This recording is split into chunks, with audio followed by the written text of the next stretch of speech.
after I retired, the 2 years after I retired from working at Costco, lo and behold, the governor contacted me and said he had an opening on the Board of Regents. He heard that I would be interested.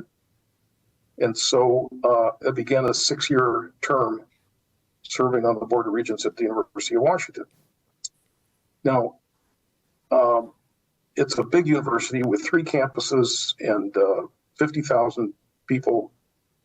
But I had a peculiar interest within the university, and that was the creation for the first time of a Sephardic studies program.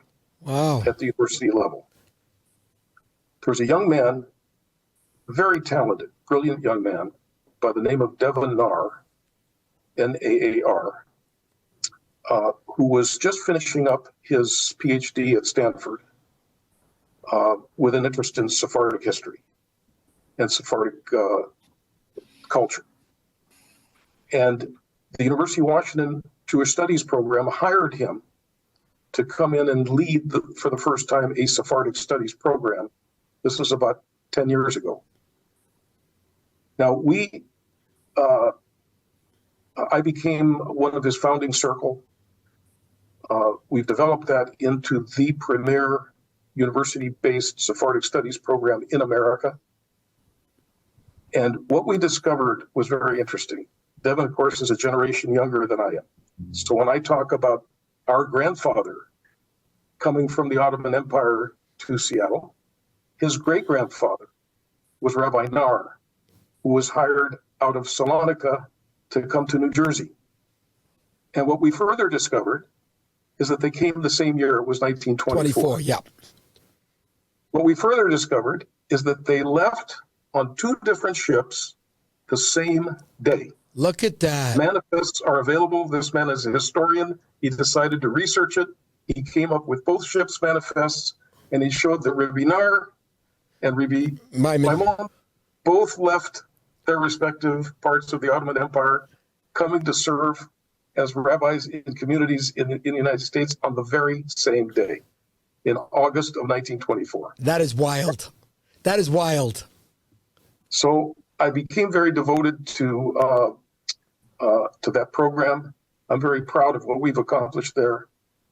One of the things that we did there was to collect writings, books, anything in the Ladino language, particularly written in the Ladino script in Solotreo, which I don't know how to read. It's been lost. But this young man, Professor Devin Naar, while in college, taught himself to read and write in Solotreo so that he could understand Ladino. The writings that he had in a family scrapbook with letters from the old country. And he was interested in, so we have collected one of the largest digital libraries in the world now of Ladino writing. And that was all done in the last decade at the University of Washington. In addition to that, with a cousin of mine by the name of Albert Maimon and 2 other individuals, we formed a new organization, a new nonprofit in the city of Seattle called Seattle Sephardic Network.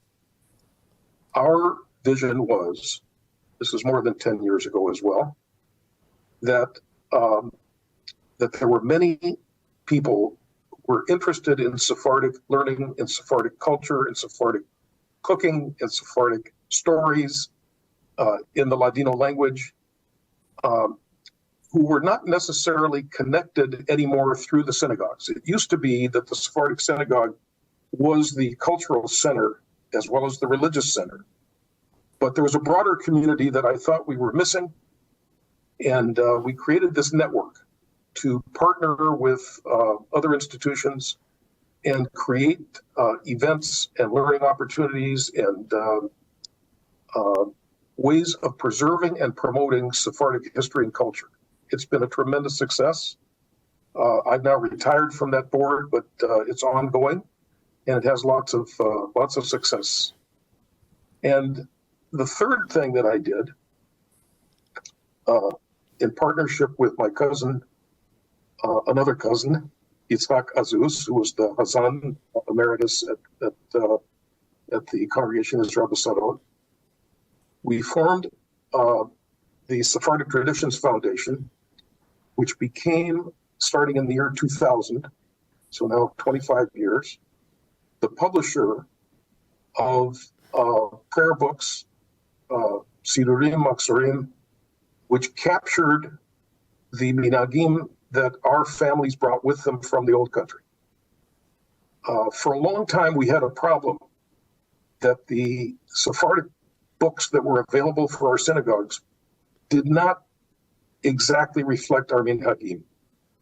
And there were important differences. And so if you were holding the Solopul Sephardic prayer book, and which was chosen because it had a beautiful English translation, you would get lost because the Hazan was going according to what they brought from Tekirda or from Rhodes. But it wasn't in that order, or something was left out, or something was added.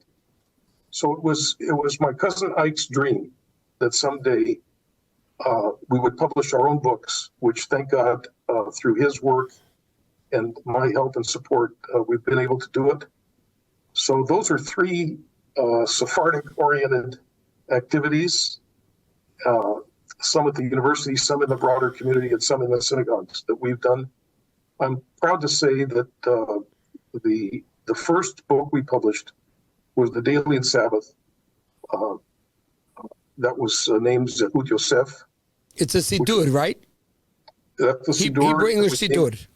Yes, that was named for our father, Alav Shalom Yosef, and then for the Regalim, a Maxor Zichron Rachel, for our dear mother. Beautiful. So we have Zehut and Zichron and Yosef and Rachel. And then, of course, it goes on from there. We have 5 or 6 books. Beautiful, beautiful.